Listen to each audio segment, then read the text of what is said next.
बिस्मिल्लाहिर्रहमानिर्रहीम। अस्सलाम वालेकुम। मेरा नाम फ़हीम है और उम्मीद करता हूँ कि आप लोग ठीक होंगे। आज हम 2 पॉइंट्स के ऊपर डिस्कशन करेंगे। पहला जो हमारा टॉपिक है वो है 236 के, ये होता क्या है और ये हम किस तरह इसको रिकॉर्ड करेंगे। दूसरा जो 236 सी है, यानी यहाँ पे मैं आप लोगों को बताता हूँ 236 के ये बेसिकली क्या होता है और 236 सी ये बेसिकली क्या होता है। ठीक है, ये जब आप कोई प्रॉपर्टी परचेज़ करते हैं या फिर आप क्या करते हैं, इसको अपने नाम पे ट्रांसफ़र करते हैं। इस तरह जब आप कोई प्रॉपर्टी सेल करते हैं या उसके नाम पे करते हैं, ठीक है, तो ये उससे रिलेटेड है, दोनों प्रॉपर्टी से रिलेटेड है। ठीक है, और इसको हम प्रैक्टिकल भी करेंगे। तो मैं थोड़ा सा आप लोग को एक डमी जो मैंने एक टेबल बनाया है वो मैं आप लोग को समझाता हूँ कि ये है क्या चीज़। तो फिर हम इसकी एंट्री भी करेंगे, वहाँ पे इसको रिकॉर्ड करेंगे। ये प्रॉपर्टी डिटेल है कि पूरा प्लाट है, ईयर है, वैल्यू है। आप इसी तरह एक अपने साथ एग्जाम्पशन कर लिया करें। अगर आपने कोई रिटर्न करनी है तो आप इस तरह आप कागज़ पे लिख लें या एक्सेल शीट में बना लें, तो आप लोग के लिए बड़ा जो है ये यूज़फुल होगा। अच्छा, ये हमने 2 प्रॉपर्टीज़ ली हैं 19 और 21 में। एक की वैल्यू 5 मिलियन है, दूसरे की 3 मिलियन है। इसके ऊपर हमने 1% टैक्स दिए हैं। हमने वैसे एज्यूम किए, ये ज़्यादा भी हो सकता है, ये कम भी हो सकता है, इसकी वैल्यू ज़्यादा कम भी हो सकती है, ये साल भी चेंज हो सकता है, ये परचेज एंड सोल भी हो सकता है। लेकिन जस्ट मैंने आप लोगों को समझाने के लिए मैंने इस तरह का बनाया है। इसके बाद 2022 रिटर्न हम कर रहे हैं तो हम इसको इसी साल में रिकॉर्ड करेंगे। ये ऑलरेडी हमारे पास रिकॉर्डेबल होगा। मतलब ये कि 19 में जो हमने प्रॉपर्टी ली थी वो 2019 से लेके 22 में आएगा, तो 22 में हम इसको सेल करें। इस तरह जो 21 में हमने प्रॉपर्टी ली है वो 22 में आएगा, ठीक है, और 2022 में हम इसको सेल करेंगे। अच्छा, ये इसकी वैल्यू है, जो परचेज वैल्यू है, ये इसकी सेल वैल्यू है। यानी पहले प्रॉपर्टी को हमने जो 5 मिलियन की थी वो हमने 8 मिलियन की सेल कर दी। इस तरह जो 3 मिलियन की वो हमने 7 मिलियन की सेल कर दी। ये इस पे फार्मूला लगा हुआ है कि 8 मिलियन में से 5 मिलियन लेस करेंगे तो ये 3 मिलियन और इस तरह ये 4 मिलियन आएगा। ये गेन है, ठीक है। ये हमने इसको रिकॉर्ड करना है, इसकी वैल्यू हमने रिकॉर्ड करनी है। ये मैं आपको समझाऊंगा, जब हम प्रैक्टिकल करेंगे तो आप लोगों को समझ आ जाएगी। अच्छा, ये मंथ है कि ये हमने परचेज किए हैं 2019 को अप्रैल में, ठीक है। फिर हमने इसको सेल किए हैं जून 2022 में, ठीक है। यानी इस प्रॉपर्टी को जो हमने परचेज की है अप्रैल 2019 में, इसको हमने जून 2022 को सेल किए हैं। तो ये कितने साल हो गए? 19 अप्रैल से लेके 20 अप्रैल, 20 अप्रैल के बाद 21 अप्रैल 2 साल और 2022 अप्रैल 3 साल हो गए। तो ये 3 साल से ज़्यादा टाइम हो गया और 4 साल से कम में हमें इसने सेल किए हैं। यानी अगर हम इसको यहाँ पे लेके आए, ये यहाँ पे करते हैं, ठीक है। यानी ये जो प्रॉपर्टी हमने सेल की है इसको 3 साल हो गए, 3 साल से ज़्यादा है लेकिन 4 साल से कम है। और ये जो प्रॉपर्टी है इस तरह हमने मई 2021 में ली है, तो जून 2022 में हमने सेल किए, तो 1 साल हो गया इसको, यानी 1 साल से कम है और 2 साल से ज़्यादा है। तो ये लिखने का मकसद क्या है, ये हम अब रिटर्न में देखेंगे। हम रिटर्न ओपन करते हैं और इसमें हम देखते हैं कि इसको हमने कैसे रिकॉर्ड करना है। परचेज को तो मैंने आपको बता दिया कि वो ऑलरेडी आपके पास परचेज में आएगा। वो कहाँ पे आएगा वो मैं एक एज अ मतलब ओवरव्यू देता हूँ कि ये हम कहाँ पे रिकॉर्ड करते हैं। ये हम अक्सर देखते हैं कि जब हम वेल स्टेटमेंट में देखते हैं और वहाँ पे हम प्रॉपर्टी भी लिखते हैं, ठीक है, और उसकी वैल्यू होती है कि मतलब हमने अगर ये 2019 में हमने कोई प्रॉपर्टी ली है तो वो 50 लाख की है और 50,000 हमने इसके ऊपर टैक्स दिए हैं।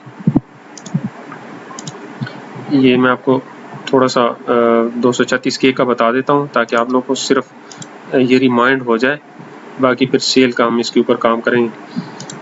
क्योंकि परचेज जो है वो तो इजी है। इजी इसलिए है क्योंकि हम कोई भी प्रॉपर्टी लेते हैं हम उसकी सिंपल साइज को रिकॉर्ड करते हैं। कहाँ पे रिकॉर्ड करते हैं? एक तो यहाँ पे हम इसकी वेल स्टेटमेंट में जो है एंट्री करते हैं। नेट थोड़ा स्लो है, टाइम लेगा। ये देखिए, ये हमारे पास वेल स्टेटमेंट है। हम इसको क्या करेंगे, पर्सनल एसेट्स लायबिलिटी में लिखेंगे। अगर मैं आप लोगों को थोड़ा सा ये दिखा दूं तो आप लोगों को समझ आ जाएगा और रिमाइंड भी हो जाएगा। ये देखिए, हम यहाँ पे फॉर एग्जांपल कमर्शियल या इंडस्ट्रियल या रेजिडेंशियल प्रॉपर्टी है तो हम इसको यहाँ पे ऐड करते हैं, एड्रेस दे देते हैं और कितने मरले का है कहाँ पे, और सारा कुछ हम इसकी वैल्यू भी लिख लेते हैं। और जो टैक्स हमारे डिडक्शन हुई होती है वो हम क्या करते हैं, इसकी यानी 50,000 है तो वो हम क्या करेंगे, ये हम लिखेंगे 236 के में।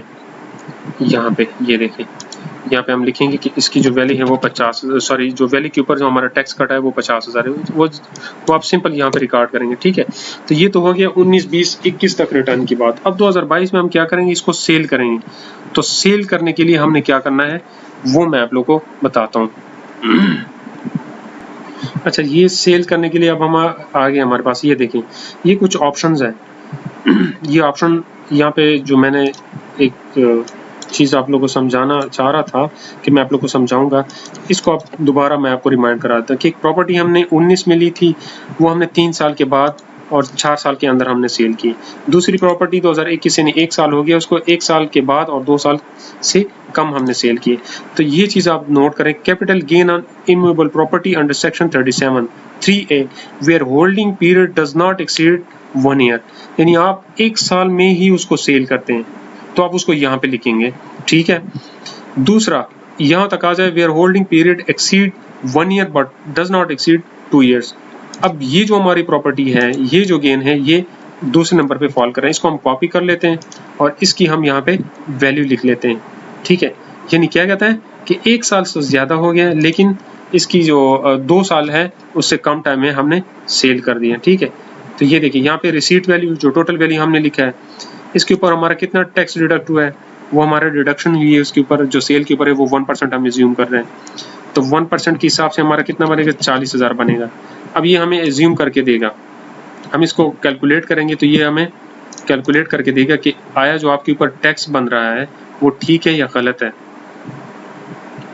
वैसे जनरली जो भी प्रॉपर्टी हम सेल करते हैं तो उसका जो टैक्स डिडक्शन होता है वो बिल्कुल ठीक ही होता है। अब ये देखिए हमने तो वैसे एज्यूम किया था, लेकिन यहाँ पे वो कह रहा है कि आपसे जो इसके ऊपर 1% के हिसाब से टैक्स डिडक्ट हुआ है वो कम है, और ये कितना बन रहा है, ये टैक्स चार्जेबल 1,05,000 बन रहा है और आपने 40,000 पे किए हुए।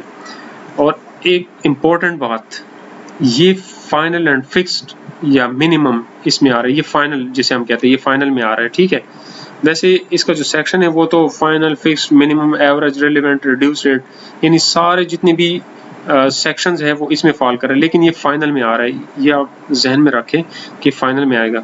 ठीक है, इसके बाद हम जाते हैं इस प्रॉपर्टी में। ये क्या कहते हैं, ये कहता है कि यानी यहाँ पे हम दोबारा आते हैं, ये कहता है दूसरे पे कि where holding period exceed 2 years but does not exceed 3 years, यानी 2 साल से ज्यादा 3 साल से कम हो। तो इस तरह की हमारे पास कोई प्रॉपर्टी नहीं है। इसके बाद हम क्या कहते हैं, where holding period exceed 3 years but does not exceed 4 years। अब ये जो हमारी प्रॉपर्टी है, सॉरी ये जो हमारी प्रॉपर्टी है, ये कहता है कि 3 साल से ज्यादा हो गए, यानी 3 साल तो कंप्लीट हो गए। ये देखें 19 अप्रैल से लेके 20, 21, 22 अप्रैल तक 3 साल हो गए और ये हमने जून 2022 में सेल किए। तो 3 साल से ज्यादा है, 4 साल से कम है। तो हम क्या करेंगे, ये जो 3 मिलियन है इसको हम कॉपी कर लेंगे और ये हम इसमें लिखेंगे कि इसकी जो टाइम लिमिट है वो 3 साल से ज्यादा है और 4 साल से कम है। और इसके ऊपर हम एज्यूम कर रहे हैं कि हमारा जो है 1% के हिसाब से डिडक्शन हुई है, लेकिन ये भी गलत है। क्यों गलत है, क्योंकि इसका अपना कैलकुलेटर है, ये अपना हिसाब किताब है, परसेंटेज है, तो वो खुद ही कैलकुलेट करके बताएगा कि इसके ऊपर हमारा कितना एडमिटेड टैक्स बन रहा है। तो ये हमें अभी कैलकुलेट करेगा। ये देखें, अब जो हमारी दोनों प्रॉपर्टी थी, ये देखिए ये 3 मिलियन की और 4 मिलियन की, ये 7 मिलियन की, और उसके ऊपर जो हमारा टैक्स कटा है वो 70,000 है दोनों के ऊपर।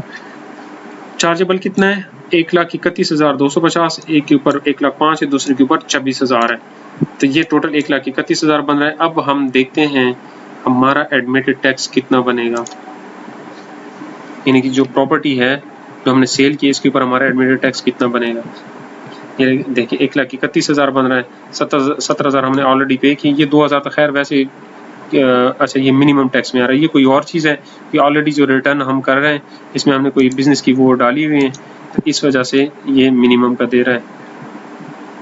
ये हमने इसमें कुछ वैल्यूज डाली हैं, यहाँ पे आ रही है क्योंकि ये ऑलरेडी रिटर्न बना हुआ है।